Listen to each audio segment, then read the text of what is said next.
කොණ්ඩෙට දෙන්න පුළුවන් දසවද ඔක්කොම දුන්නාට පස්සේ ඔන්න මං අන්තිමට හිතුවා දැන් රෙස්ට් එකක් දීලා කෙරටින් ට්‍රීට්මන්ට් එකකට ගියොත් හොඳයි කියලා.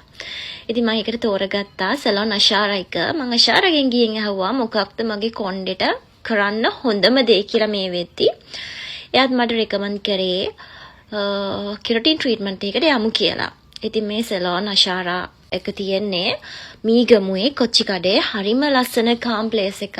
ඕගලන්ට ෆේෂියල්, නේල්ස්, එතකොට මැනිකියුර්, පෙඩිකියුර්, හෙයාර් කලර්, හෙයාර් කටින්, බ්‍රයිඩල් ඩ්‍රෙසින්, නෝමල් ඩ්‍රෙසින් ඒ හැම දෙයක්ම මේ සලෝන් අශාරකට આવොත් හරිම ලේසියෙන් ලස්සනට කරගන්න පුළුවන්. නීට්ලි හරිම ෆ්‍රෙන්ඩ්ලි. මගේ ට්‍රීට්මන්ට් එක පටන් ගත්තා. ඉතින් මං ගාව ලොකු වීඩියෝස් නම් ගන්න බැරුණා. දන්නද පොඩක් කෝලම් කරගෙන හිටියා වැඩියෙන්.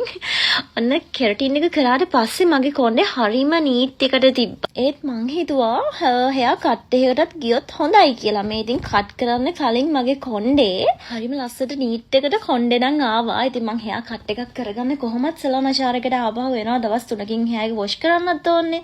ඉතින් ඔයාලා මොකද හිතන්නේ මගේ ෆයිනල් ලුක් එක ගැන? ඔයාලටත් නීට්ලි කොණ්ඩේ ලස්සනට හදා ගන්න ඕන නම් සලෝන් අශාරයකට එන්න.